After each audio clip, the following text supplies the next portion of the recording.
Hey everybody, so with Awakening Wave 4 officially announced for Global, we have Edgar, Laguna, Prishe, Sarah, Vivi, and Ramza on the way. I wanted to make a kind of primer and overview on the 6 characters coming up, kind of just go into the changes that they will be experiencing, and then at the end of the video going into who I'll be awakening personally. But yeah, so let's go ahead and get started. We'll go ahead and start with Edgar. Edgar's Crystal 54 gives him 60% brave damage up on single targets, which is really nice. Really helps his auto crossbow do some nice damage. His Crystal 55 gives him 2 extra uses of auto crossbow. Does 150% brave damage and has low action delay. 230% damage to machines and inflicts sap for 4 turns. Sap reduces the target's brave by 10% of Edgar's max brave. So if you didn't know, Edgar's main gimmick is that on machine enemies, he does a ton of extra damage. He's like the guy to bring for versing a machine boss. And so his potencies really show that. His Crystal 58 gives 40% attack and max brave up while the enemy is debuffed, which is nice. He is a sign of characters to come where basically they just get just buffs just by standing there. You know, as long as you fulfill a really simple condition, which is usually just have the enemy be debuffed or have your character be buffed or whatever. So, yeah, that attack and max brave up is just an invisible buff. He gets it as long as the enemy's debuffed. Really nice. And then his Crystal 60 gives him 2 extra uses of drill, 230% brave damage and has low action delay, 310% potency to machines, which is super, super, super strong. 40% defense down on the target, and 30% max brave down on the target as well for 4 turns. So Edgar gets some nice potency boosts, gets the brave damage up on single targets, and just, yeah, gets a nice invisible buff with the attack and the max brave up. So then next we have Sarah. Her Crystal 54 debuff speed up gives a small speed up while the enemy is debuffed, which is always nice. Her Crystal 55 gives 2 extra uses to wound, does 200% brave damage.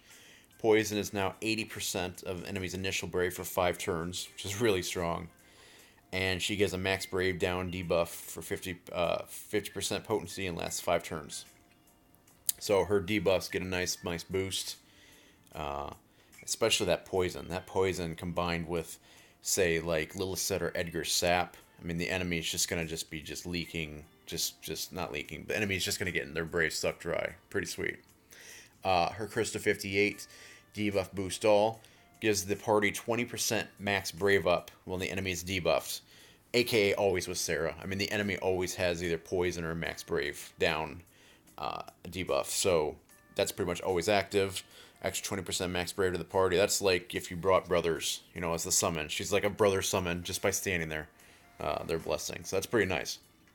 And then her Crystal 60 gives an extra use to her Moonlight ability. The Brave gain from it is now party-wide. So it actually boosts the party twice. So the first Brave gain is 50% of Sarah's attack. And the second Brave gain to the party is 50% of Sarah's Brave. And it also, on top of that, gives a 60% attack up to the party. So her Crystal 60 is really loaded. Sarah becomes a terrific battery now. Gives the party that 60% attack up. That's really, really nice. Sarah, I think her awakening really, really helps her out. She becomes a really, really good unit. So then next we have Laguna. His Crystal 54, speed up by small amount for 3 turns at the start of the battle, which is nice. You know, helps him get those debuffs down faster before the enemy gets a turn, which always helps, always is nice. You know, that's really annoying when you bring a debuffer and then the enemy gets a turn before you, whether they're because they're slow or whatever. His Crystal 55 Grenade Extend, 50% brave damage to the enemy party, defense down for 6 turns, inflicts small speed down for 6 turns, 40% attack up to Laguna for 6 turns, and he batteries the party brave 30% of Laguna's max brave. So his Crystal 55 makes his grenade ability a small battery, which is really nice. His Crystal 58 debuff attack and boost up, 40% attack and max brave up when enemy debuffed. So exactly what Edgar got. As long as the enemy is debuffed, just by staying in there, he's getting that 40% boost to his attack and max brave. And then his Crystal 60 Shotgun Extend is 120% brave damage, 50% attack down on the enemy for 7 turns, 60% max brave up to Laguna for 7 turns, and a 30% physical attack up to Laguna for 7 turns. So his grenade ability gives him the 40% attack up. His shotgun gives him a 30% physical attack up. So if you didn't know, attack and physical attack up and magic attack up are all treated as separate entities, and they do stack. So Laguna's basically doubling down on the buffs, double buffing himself. He can do some pretty impressive damage after his awakening. Now, one thing I do want to point out, if you're considering awakening Laguna, is just take stock of how your light blue crystal stock looks. Just because Kate Sith, who is a super, super popular unit, a lot of people I know are going to be chasing him. He arrives very likely either the end of January or the beginning of February, and he is a very, very, very strong offensive buffer and well worth the investment, in my opinion. So if you're considering going after Kate Sith and you're thinking about awakening Laguna as well, just be aware that Laguna will eat into your stock for Kate Sith. So next up is Vivi. His Crystal 54 gives a small speed up when Vivi is buffed. Extra speed is always nice. His Crystal 55 Fire Extend. The fire ability hits twice with 200% potency. His Crystal 58 Buff Attack and Boost Up. 40% attack and max brave up while buffed. Good stuff. But I think Vivi's true strength as awakening is his Crystal 60 Focus Extend. So it gives an extra use to his focus ability. 120% attack up to Vivi for 4 turns. Changes Fire to Fire Plus for 4 turns. Now this is where it gets great. So Fire Plus turns to a Brave HP attack if Vivi's Brave is 80% or more of his max Brave. It also changes his Brave attack to a Brave Attack Plus, which is Fire Element Brave attack. So Vivi is basically fire, fire, and more fire. If you bring him to a fight with an enemy that is weak to fire, Fire Plus is going to be doing the HP attack every single time. Especially since Vivi gives himself that 120% attack up. Now it is only 4 turns, but good golly, that is ridiculous. Unless the enemy resists fire, I mean, Vivi is he's just gonna be just racking up some crazy numbers. So, some pretty good stuff. Next up, we have Prishe from Soul Calibur 5. Her Crystal 54 buff boost gives her 50% max brave up while she's buffed. It just helps her just do that much more damage. Her Crystal 55 Wind Ilm Punch Extend gives her an extra use. 175% brave damage potency. 280% brave damage potency for Howling Fist Transfixion, and which then is promptly followed by an HP attack. And then a 320% brave damage potency for Backhand Blow Detonation, and then an HP attack follows. So Prishe, if you haven't used her before, Prishe has quote-unquote 4 abilities. She only has 2 available at the start, and then when you use one of them, then the other 2 become available to use. So the big problem with Prishe is, even though she was super strong in global, because her 35 CPU was released early, she was really strong for a long time, but she was pretty turn inefficient, just because she never had a brave HP attack. And this solves it to a degree. It makes it so that you only have to use one brave attack ability, and then her second ability, then instead of only being a brave attack as well, then becomes brave and HP. So that's a really nice fix for her. Her Crystal 58 buff attack gives 50% attack up when Prishe is buffed. So she's just by standing there getting 50% max brave and attack up as long as she's buffed. And then her Crystal 60 spinning attack extend gives an extra use. 160% potency. 320% brave damage for Howling Fist Fusion and HP attack then follows. And also 320% brave damage for Backhand Blow Detonation, HP attack follows. So Prishe gets some crazy potencies on her abilities. Gets a nice max brave and attack boost just by being buffed, just by standing there. So Prishe, her awakening really helps. Unfortunately, she is still a bit turn inefficient, just because she has to use that first ability to get to her Brave HP attack. But and this her inefficiency is even more what's the word I'm looking for here? Apparent when she's compared against top tier DPS right now, like Terra, Squall, Noctis, etc., who can just Brave HP at will. So Prishe is a little bit of a wind up, but she has some insane potencies, can hit elemental weakness, which the aforementioned characters cannot. So I think she has a pretty nice awakening. And then finally we have Ramza okay. We have Ramza Beowulf. His Crystal 54 start speed up gives a small speed up for 3 turns at the start of the battle. His Crystal 55 Shout Extend, so it gives him an extra use.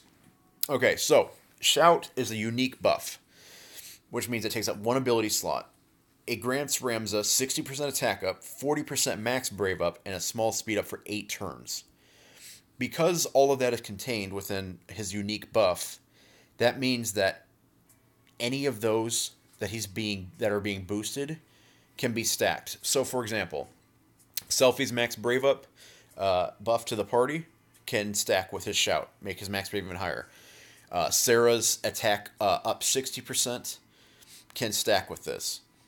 I mean, we're talking some crazy. You could really stack Ramza's potencies up to some crazy heights, just because Shout is compatible with so much. So, really loaded unique buff there. It also makes his HP attack become an HP attack plus, which then, when used, increases his Brave by 70% of attack before the HP damage. So another complaint of Ramza was that he was a great support, but he was pretty slow, and he really couldn't dump Brave that well. Well, his HP attack plus fixes that quite a bit. His Crystal 58 gives him a 40% int Brave up to himself when he's buffed, which it's Ramza. He'll always be buffed. And his Crystal 60 gives his Galvanize 2 extra uses, grants the party 50% attack up and 60% int Brave regen.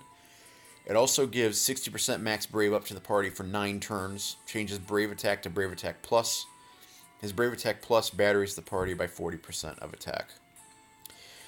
So, earlier I mentioned how, Selfie or Sarah could stack their buffs on top of his Shout. Theoretically you could do that, but using his Galvanize pretty much just takes care of that right away. I mean, Ramza can double down on his potencies just with Galvanize. Gives him the extra 50% attack up, the 60% max Brave up to everybody. The int Brave regen, but his Brave Attack turned into a Brave Attack Plus, which then batteries the party by 40% of his attack. That's incredible. That gives Ramza so much lasting power, because instead of having to use abilities, he can just continuously Brave Attack and then HP Attack Plus, and he'll just battery your party and just do some great damage. And on top of that, his buffs, Shout lasts for 8 turns, Galvanize makes everything last for 9 turns. I mean, Ramza has incredible lasting power, and he only gets better as time goes on with his EX and then eventually his rework. So, great unit. So with all that said, who am I planning to awaken? Me personally, Edgar's a skip, just because I don't have any of his equipment. Laguna, as tempting as he is, I am running low on light blue shards, and Kate Sith he's coming. And so I really cannot afford to awaken Laguna at this time. Maybe down the road, because he is, his awakening just helps him so much. Makes him a nice battery, a great debuffer, really fun unit. But, Kate Sith just, he comes first, man. Sorry, Laguna. Prishe, I am really high on my green high shards. I've only used greens to awaken Terra, and I haven't touched anyone else. So I have a lot of green high shards. So Prishe, I have her fully I have her fully MLB.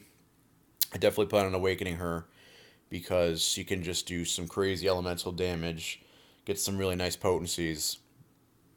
I think she'll really, really help out my roster. Sarah, I plan on awakening her as well.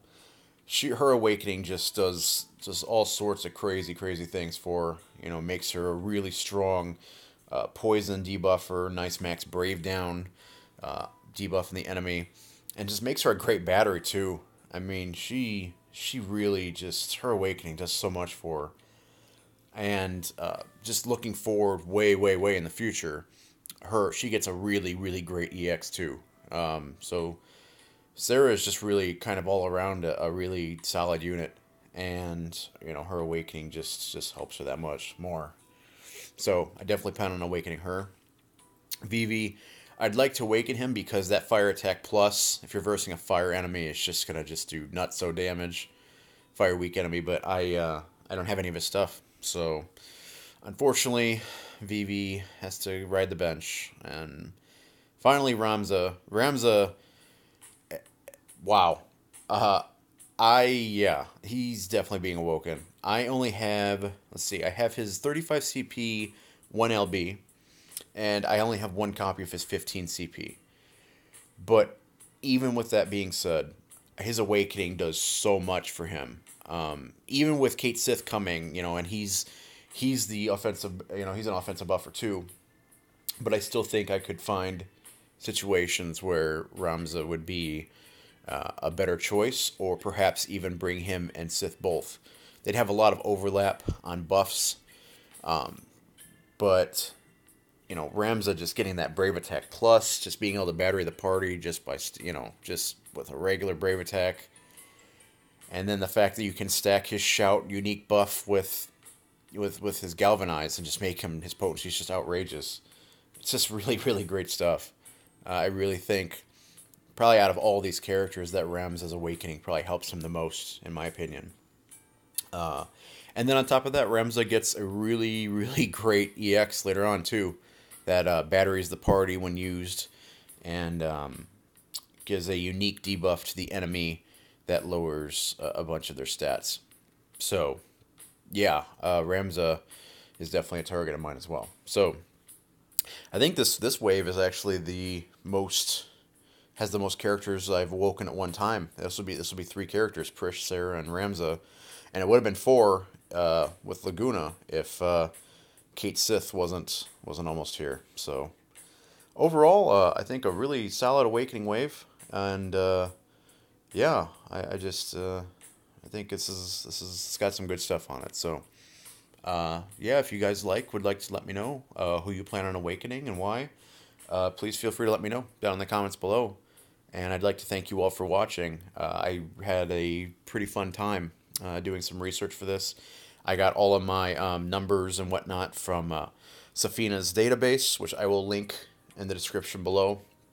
It's a spreadsheet that has just nitty-gritty numbers on everything, you know, potencies and buffs and all kinds of things. So if you guys really want to kind of get into the nitty-gritty of the game, then that's your ticket, because that's where I got pretty much all this information from, is that in DissidiaDB, which I will also link in the description. But yeah, so thank you guys so much for watching. I really, really appreciate, if you made it this far, I really appreciate your time. And yeah, just keep being awesome, guys. I appreciate the support, and I really hope this video helps you out. So with all that said, I will see you guys in the next video, which should be the Heretic quests in, let's see, time of this video, about a day and a half-ish. Yeah, but yeah, some Heretic quests will be releasing with the Awakening Wave 4, so that'll be a lot of fun. Until then, guys, take care. I hope the video helped out, and I'll catch you all next time. Take it easy.